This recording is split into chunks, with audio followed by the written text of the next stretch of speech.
Olá, bom dia a todas e todos que assistem o nosso culto nesse momento. Estamos começando mais um domingo aqui juntos, talvez inclusive é mais um, mas pode ser menos um, né, pra gente estar junto. Eu já falei isso em algum outro culto, eu acho. Mas muito obrigado por estar aqui junto com a nossa igreja, mesmo virtualmente. É muito importante a gente se reunir. Espero que você esteja aí na sua sala, com a sua TV ligada, ou no celular, ou com o notebook em algum canto. Bem, cada um escolhe a maneira que melhor quiser, mas é muito importante ter você junto com a gente. E hoje, inclusive, eu gostaria de fazer um pedido a você e a vocês que estão assistindo, para que você junte a sua família aí, junte as pessoas que estão assistindo o culto, junta todo mundo, dá uma arrumada aí no cabelo, uma arrumada aqui na roupa e tira uma foto de vocês assistindo o culto e manda lá no grupo do WhatsApp da igreja. Se você ainda não está no grupo, pede para alguém, manda mensagem para alguém, ou talvez lá no próprio Facebook e a gente te adiciona. E se você já está, tira a fotinho aí e manda para a gente. Pode ser selfie com o celular, pode ser...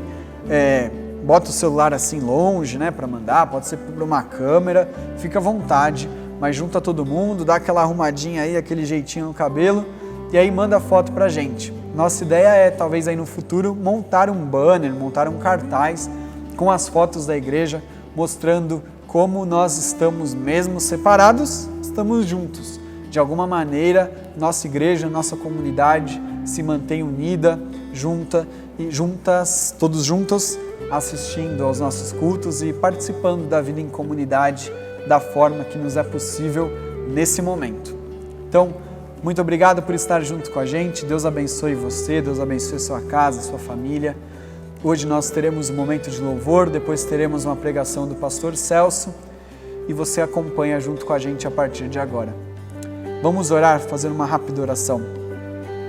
Deus, muito obrigado porque estamos juntos aqui mais uma vez, mais uma semana. Espero que todos da nossa igreja estejam bem, passando por esse momento delicado e torcendo para que tudo isso acabe logo. Peço que o Senhor cuide e abençoe a vida de cada um, nos dê saúde a cada um, traz segurança também, traz conforto, para que a gente possa passar por tudo isso, enfrentar, superar, até o momento que a gente possa estar livre disso, sair vitoriosos todos disso, e juntos novamente na igreja, como comunidade, adorando o Senhor. Então esse agora é o nosso momento de culto, que seja um momento de culto para a sua glória e para o seu louvor. Em nome de Jesus, amém. Amém. Aproveite o nosso culto.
A graça e paz. Existem versículos na Bíblia que são bem conhecidos, são tidos como os versículos famosos da Bíblia. Nós temos, por exemplo, em João 3,16, um dos versículos mais famosos do mundo. Nós temos trechos como o Salmo 23, como os 10 mandamentos. Nós temos alguns trechos que são famosos nesse sentido. E dentre esses trechos, tem um versículo em Romanos, capítulo 12, versículo 2, que é considerado um desses versículos bem famosos que existem na Bíblia. E ele é bem conhecido. Quem conhece um pouquinho de Bíblia já se lembra de Romanos, quando se fala de Romanos 12, 2, já sabe do que se trata. Eu nunca preguei nesse versículo. Eu nunca fiz na minha vida uma pregação nesse versículo. É a primeira vez que eu vou me atrever a falar desse versículo que é Romanos, capítulo 12, versículo 2, que ele diz assim: e não vos conformeis com este século, com este mundo, mas transformai-vos pela renovação da vossa mente, para que experimenteis qual seja a boa, agradável e perfeita vontade de Deus. Então, nesse sentido, esse versículo aqui, esse versículo que a gente tem e que fala para não ter a conformidade do mundo, mas sim que haja uma transformação, transformar esse mundo pela renovação da mente. Eu queria pensar a ideia, ainda que pregar em um versículo só. Eu aprendi no seminário que não se deve fazer isso. A gente jamais deve ler um versículo e pregar sobre ele. A gente tem que fazer uma leitura do trecho que está acontecendo. E aí, então, se pregar sobre o trecho. Mas geralmente, quando se tem um contexto, principalmente nos evangelhos que tem uma história, ou em outros trechos que tem um determinado assunto. Romanos é um pouco mais difícil fazer isso, porque Romanos, Paulo está pensando sobre uma coisa.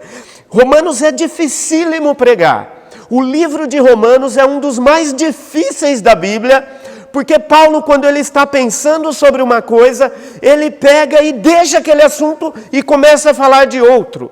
Ele troca de uma hora para outra sem nos avisar. Paulo troca do assunto que ele está falando, e Romanos é este fluxo de consciência do Paulo. Paulo vai fazendo, aliás, tem quem fala que o fluxo de consciência, quem inventou foi o James Joyce, quando ele faz um grande livro por nome Ulisses, o Ulisses moderno, e que ele está falando sobre um assunto, ele pula daquele, vai para outro, não volta mais naquele. Mas olha, Paulo, desde aquela época, já fez aqui um fluxo de consciência em Romanos, porque Paulo, ele vai falando sobre assuntos, e ele sai de um e vai para outro, e vai para um outro ainda. Então, essa forma, digamos assim, que mais moderna de se pensar, na realidade é o nosso pensamento que é assim. Nós não conseguimos nos prender a um pensamento só. Quando nós começamos a pensar sobre determinada coisa, a gente não consegue ter uma linearidade no pensamento. E Paulo em Romanos é assim. E por falar em pensamento, é sobre isso que eu gostaria de pregar aqui. Porque quando diz assim, não vos conformeis com este mundo, mas transformai-vos pela renovação da vossa mente. O pensamento, a casa do pensamento é a mente. A nossa mente, que é cultural dizer que a mente é o cérebro. É cultural. Teve épocas no passado que se pensava que os pensamentos estavam no coração. Era do coração que saía o pensamento. Então não foi sempre as culturas interpretando que é da mente, é do cérebro. O órgão que vem o pensamento seria do cérebro, não. Nem sempre foi tido assim. Tem momentos que tem sociedades que acham que os pensamentos saíam dos rins. e assim por diante. Então, nesse caso, hoje, olhando como nós entendemos o pensamento proveniente do cérebro, e quando nós falamos mente, nós já anexamos a ideia de cérebro para a mente hoje em dia no mundo ocidental. E então, não sei como seria no mundo oriental, de que forma, como eles pensam, de onde é proveniente o pensamento. Imagino que nos dias de hoje, quase toda a humanidade já tem o conhecimento que é do cérebro que vem a montagem da história, é do cérebro que vem, que nós temos ali o nosso HD, a nossa memória guardada ali.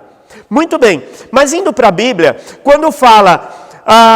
transformai-vos pela renovação da vossa mente, nós entramos na ideia de pensar, de como pensar, e de ter uma mente pensando o bem, porque é na mente que nós pensamos diversas coisas, inclusive o mal.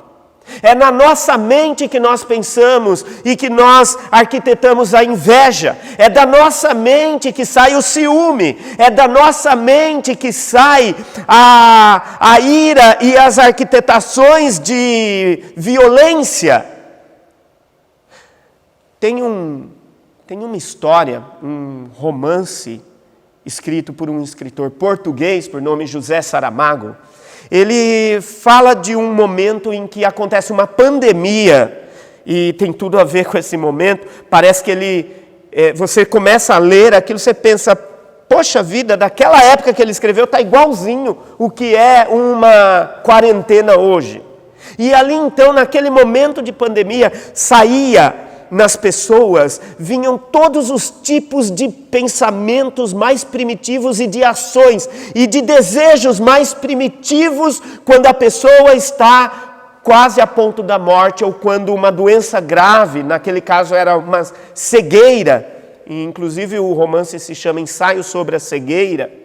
E aí então era mostrado como que as pessoas, quando elas são apertadas contra a parede, quando elas estão vivendo momentos em que a ordem natural das coisas não podem ser feitas, como que o ser humano jorra ódio, como que o ser humano jorra maldade, como que o ser humano jorra a tentativa de fazer o mal para o outro, como que o ser humano luta, briga e mata para que ele próprio possa continuar vivo. O ser humano, ele realmente tem uma capacidade de fazer o bem muito grande, mas parece que é duplamente a capacidade de fazer o mal. E aí então, na nossa mente, nascem todos esses sentimentos ruins. E como controlar? Como naquela época dizia a ideia a ideia de sentimento estava no coração, no hebraico, na comunidade judaica antiga, na história da comunidade hebraica, dos hebreus, eles tinham a ideia de coração. E na Bíblia diz, sobre tudo que devemos guardar o nosso coração. Vai dizer ali em Provérbios, nós devemos guardar a nossa mente, ou seja, sobre tudo que nós precisamos guardar, devemos guardar os nossos sentimentos. E esse sentimento, que naquela época era o coração, mas que hoje é a mente, é o cérebro, nós devemos guardar os nossos sentimentos, não somente como diz os Provérbios, mas como diz ali em Mateus, quando chegam em Jesus, uns saduceus, eles chegam em Jesus para perguntar ou se eu não me engano, fariseus, eu não lembro se eram os fariseus ou saduceus, que ali em Mateus capítulo 22, versículo 37, eles chegam e vão perguntar a Jesus, eles chegam lá e perguntam a Jesus o que é que ele tinha como o mandamento principal, qual era a ordem, o mandamento principal, e ele fala, amarás ao teu Deus de todo o teu entendimento, de toda o teu coração, o teu entendimento e de todo o teu pensamento, de toda a tua alma e de todo o teu pensamento. Ele usa esta palavra lá, a palavra pensamento. O pensamento é dele que sai, que inicia o amor ou o ódio. Depende do que a gente vai alimentar na nossa vida. É do nosso pensamento que começa o amor às pessoas, a Deus, a Jesus Cristo. É do nosso pensamento que jorra o amor, mas também dos nossos pensamentos jorra o ódio. E esse ódio que jorra dos nossos pensamentos, dessa forma, nós podemos virar uma pessoa agressiva. Nós podemos nos tornar uma pessoa completamente cheia de agressividade, completamente cheia de ódio. A palavra de Deus, ela nos ensina em Colossenses, lá no capítulo 3, no versículo 2, ela fala: pensai nas coisas que são do alto. O nosso pensamento deve estar atrelado nas coisas que são do alto, nas coisas celestiais. Nós devemos andar, como diz ali perto também, andar na nossa boca deve sair salmos, hinos, cânticos espirituais. Ora, nós estamos vivendo numa sociedade negra hoje em dia, em que os processos midiáticos pregam ou colocam nas nossas mentes coisas contra os nossos princípios, sejam eles princípios morais, princípios sexuais, princípios éticos, princípios espirituais. Tudo que vem é contra os princípios bíblicos. Tudo que a gente aprende da Bíblia, se é que aprendemos, se é que temos aprendido, tudo isso vem na contramão, ou vem na contramão de tudo isso, vem a moralidade que a mídia quer impor, que as universidades, pelos processos intelectualizados, materialistas, tudo isso vai contra aquilo que nós queremos ensinar para os nossos filhos, vai contra aquilo que Jesus nos ensinou. É como se nós fôssemos de um mundo diferente, vivendo aqui dentro desse mundo mau. Esse mundo é mau e nós vivemos dentro dele. Ora, por isso que há necessidade que nós guardemos a nossa mente, que guardemos os nossos pensamentos. Nós só vamos poder bater o pé com os nossos princípios quando eles estão na nossa mente. Aquilo que nós pensamos, as coisas do alto, são as coisas celestiais. Enquanto o mundo fala que o sexo é livre, que o sexo ele é feito como uma dádiva livre, vem a igreja e fala: não é assim não. Vem a Bíblia e mostra: não é desse jeito não. Enquanto o mundo fala que a traição ou que o enganar pode ser solto, à torta e à direito, quando fala, o mundo vem e apresenta a mentira, as fake news, como se fosse uma coisa livre de se fazer, vem o evangelho e fala: não faça isso não. Você não vai fazer isso porque você é moral, porque você é bom, porque você tem poder sobre a tua vontade. Não, você vai fazer isso por Cristo.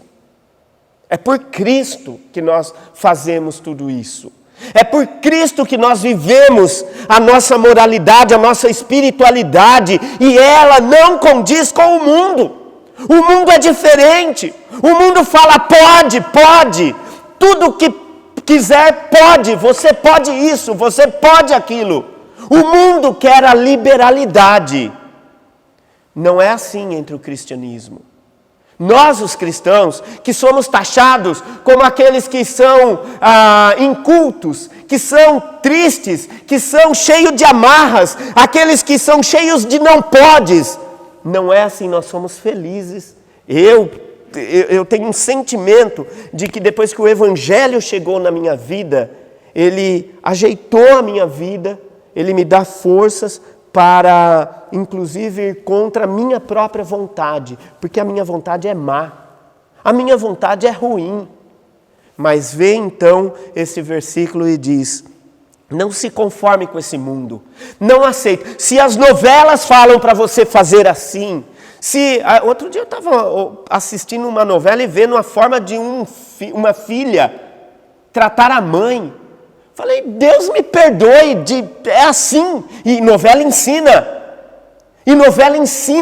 Ela é didática. Eu pensei, misericórdia se eu vi a minha filha tratando a mãe dela desse jeito.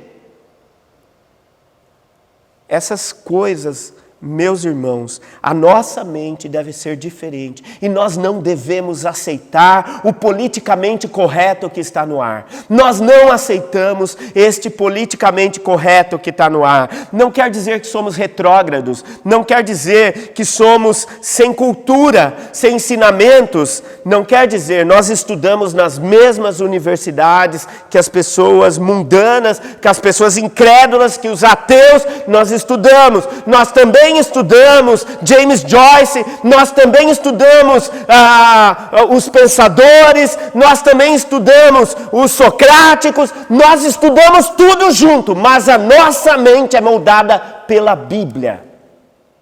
A nossa mente, ela é moldada pela Bíblia, antes de qualquer pensador, antes de qualquer tipo de pensamento que venha para nos moldar, antes da mídia, antes dos processos midiáticos, antes das novelas, a nossa mente deve ser moldada pela Bíblia. E, portanto, eu quero encerrar dizendo, como fala lá em Colossenses, capítulo 3, versículo 2, vamos procurar as coisas do alto, vamos pensar nas coisas do alto, ainda que a gente viva aqui nesse mundo, e esse mundo seja mau, mas ainda assim, a gente está nele, está dentro desse mundo. Mas vamos renovar pela nossa mente e proclamar que o Evangelho mudou a nossa vida. Que Deus possa dar um bom domingo a vocês, que o dia de hoje todo seja com bons pensamentos, pensamentos bíblicos, pensamentos celestiais, pensamentos divinos, pensamentos espirituais. Vamos orar. Pai, em nome de Jesus, purifica nossa mente, nos encha de amor, de alegria, de falar com as pessoas e as pessoas virem que de nós saem boas palavras, que de nós saem bons pensamentos, que de nós sai espiritualidade. Nos ajuda, Pai, a vivermos verdadeiramente o Evangelho, ainda que tenhamos lutas, dificuldades, ainda que os maus pensamentos nos rodeiam. Nós te pedimos, Pai, que em nome de Jesus Cristo, que o Senhor nos dê força espiritual para que os nossos pensamentos sejam renovados a cada dia, para que nós possamos expandir o Evangelho pela nossa forma de pensar e que seja renovada a cada dia. Em nome de Jesus, nos faça brilhar neste mundo obscuro, neste mundo mau, que sendo assim, não precisaremos falar uma palavra da nossa boca, porque só a nossa forma de agir, a nossa forma de se portar, já vai revolucionar o mundo. Nos ajuda, em nome de Jesus. Amém.